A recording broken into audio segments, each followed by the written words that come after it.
Bonjour, je m'appelle Hello, I'm Adele Onyango, Kenya. and I come from Kenya. And that is exactly as far as my French will take me. So, I'm really honored and happy to be here today because I think it is no secret that the current relationship between Africa and France is complicated. And in order for us to build a relationship that addresses issues that affect not only Africa, not only France, but the globe, then it's important for us to interrogate this very complicated relationship and ask ourselves three things. One, what is not efficient? Two, what is not ethical? Three, where do we see integrity gaps? And to be able to do these three things, we're going to have to be brutally honest.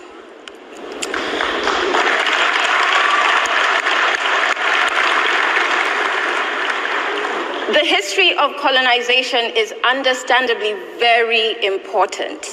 For Africa, it's a path that is as painful as it is destructive.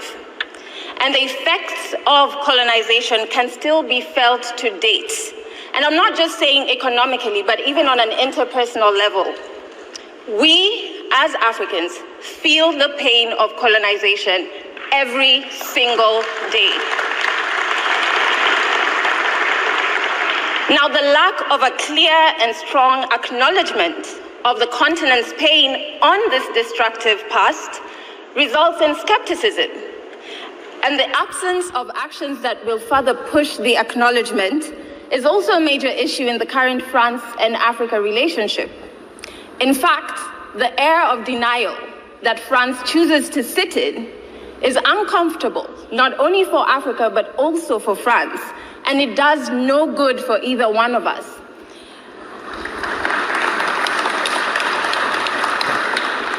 How can you trust the source of your pain when the source doesn't acknowledge it? What we end up with is skepticism on what exactly does France stand for. And so we ask you, Mr. President, how strong can a relationship that is built on pain, that is built on skepticism, and that is built on lack of trust really be? We, not just as a team here, but all of us in this room, and the 5,000 who helped with the report, and the millions more on the continent and off of the continent, want a commitment from you, Mr. President, that you will join us in the eradication of La France Afrique, which is a very unfair dominance, and it has to end.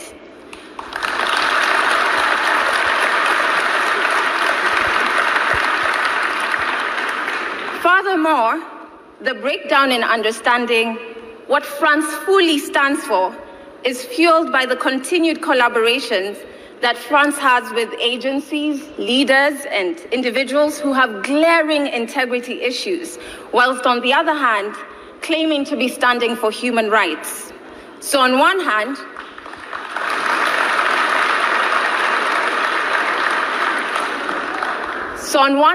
we have France that is entrenched in issues around racism, around exploitative dominance, and whilst on the other hand, they're still claiming to teach others about democracy.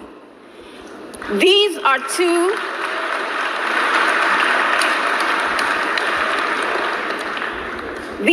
profiles that one cannot fill at the same time. And when you try to do that, we find it rather arrogant. What it creates is a cognitive dissonance, which is that discomfort you feel because of these two conflicting values. It not only doesn't make sense, it is unsustainable, it births a negative perception, and an ambiguity in knowing once again what values does France stand for.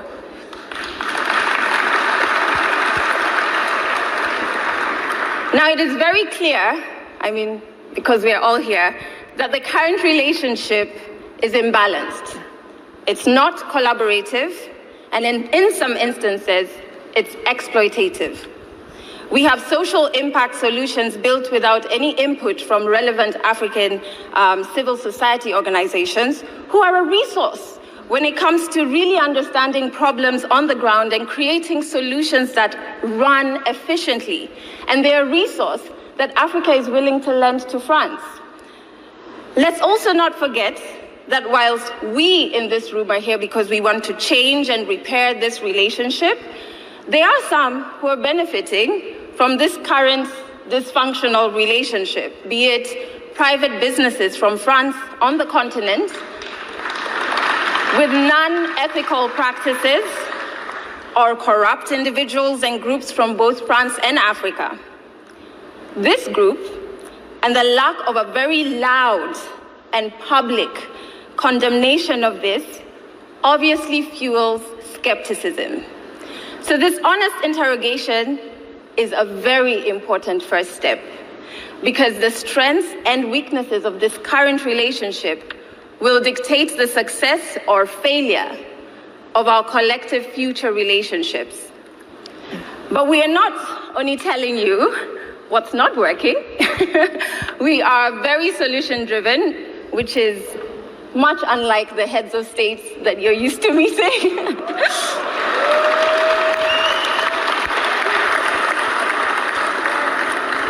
We know exactly what you need to commit to today, and we have a clear path on how we can achieve that.